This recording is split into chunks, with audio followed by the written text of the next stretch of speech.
Hello. In this video, I want to talk about how to address opposing viewpoints in your persuasive research paper.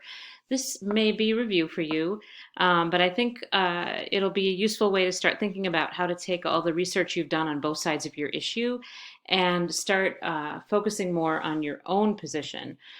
So first of all, a lot of us English teacher types refer to this as planting a naysayer, a phrase that comes from the book They Say, I Say by Birkenstein and Graff. In the video, I'm going to talk about why we do this, how we do this, and then I'm also going to talk about where in the essay is the best place to do that. So let's first start with this thought experiment. I want you to imagine that you're reading an essay that I have written. And in this essay, I argue that Prairie State should raise tuition again. In the essay, I give several reasons for this. I talk about the budget shortfall that we're facing due to the pandemic. I talk about how we aren't getting enough money from the state anymore. The money's got to come from somewhere. I talk about how we have some needs. We need to upgrade our technology and our facilities to better serve students. And I also talk about how we need to hire more counselors. This is my argument. I make those points. I close it out by arguing once again my thesis that we should raise tuition. Imagine you're reading this essay. And imagine what you're thinking about as you read this essay. Do you feel like I've really considered all viewpoints if I just focus only on my own reasons? Probably not. In fact, you're probably thinking that I should address the student side of the story, right? Students can't necessarily afford more tuition, at least not all of our students. A lot of their families are going through a hard time right now. So in this essay, I might be more persuasive with my general audience if I address an objection. So I could say something like this. Many Prairie State students will object to a tuition hike on the grounds that they can't afford it. But I think they can if they just prioritize more. So here I have addressed a specific objection made by a specific group of people, and that's good. But the way that I address their concern, I think they can, isn't really necessarily effective, right? I don't know that it's going to make an audience, if there are students in my audience, feel heard or understood, right? It's kind of condescending. It kind of suggests that students just don't prioritize and that their financial problems aren't real. So I think an even better way to address this objection is something like this. It starts the same way, right? Acknowledges who objects and why. But pay attention to my rebuttal here. I understand that times are tough, and it's terrible that we have to pass the burden on to our students. But in the end, the investment of a little more money in their education will yield strong results that will prepare them for their next steps. So here, I think this is a better job of actually acknowledging the objection and the concern and addressing it and bringing it back to the thesis of the essay. By the way, I just want to clarify that I don't necessarily believe this. This is just a thought experiment. I am definitely not arguing we should raise tuition. So, why do we bother with addressing objections? Aren't we supposed to stay focused on our own thesis statement and our own position? Well, addressing other positions can actually help you. It shows that you know the issue. So in the example that we just looked at, it shows that I've actually thought through perspectives of people who might think differently, that I've considered the implications of my position for a broader group of people. So that's good. It also boosts your credibility when you show that you know the issue, right? Those things go hand in hand, and therefore, your argument is more persuasive when you show that you understand multiple viewpoints. So let's talk about some different ways of doing this.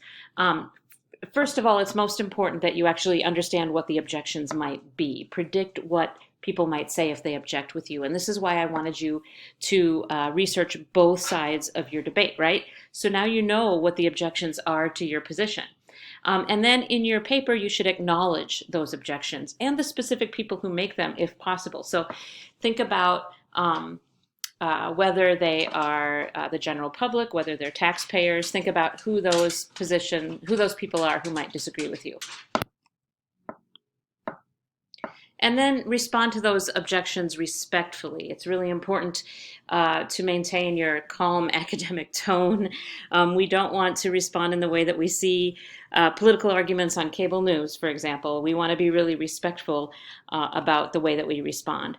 I like to think of addressing your naysayers as a yes, but move. So yes, I understand the objections, but here is my response to those objections.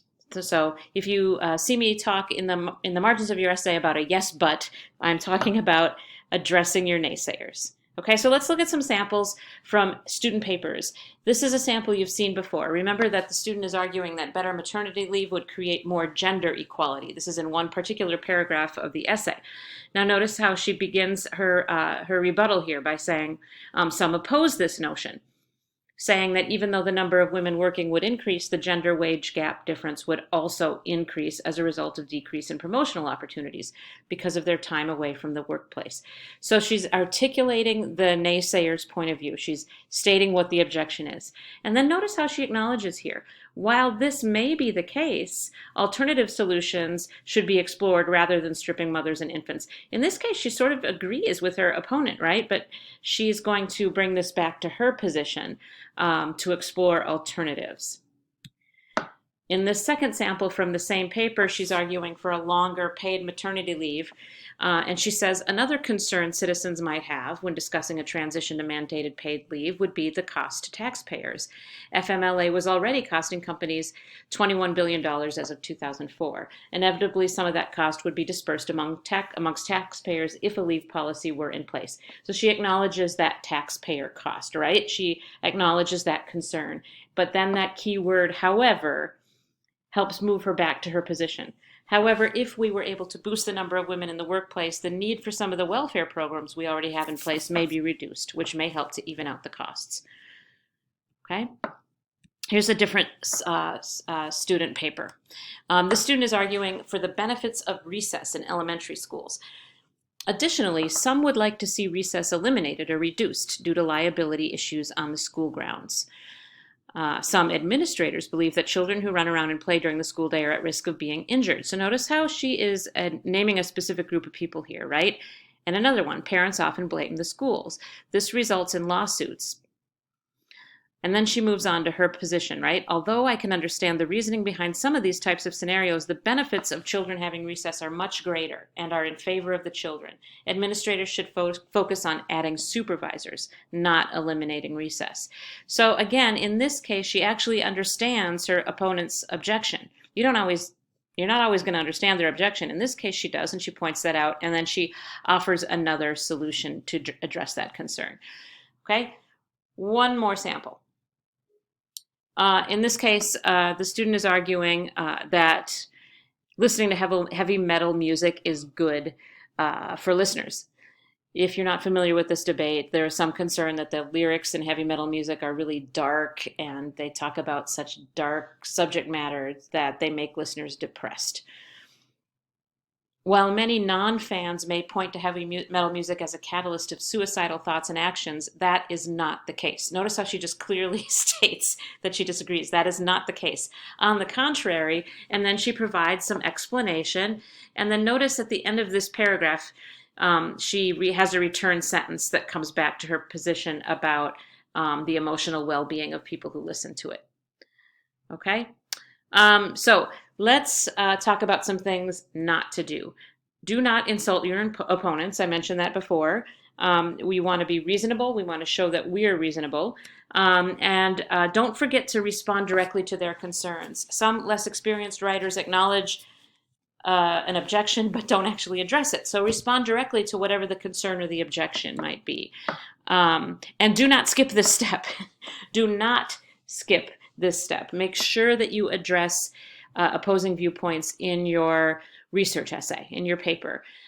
This is part of the rubric. This is a skill that I want to see that you know how to do. And again, because you researched both sides of the debate early in your essay, you should have a good sense of what those opposing viewpoints are.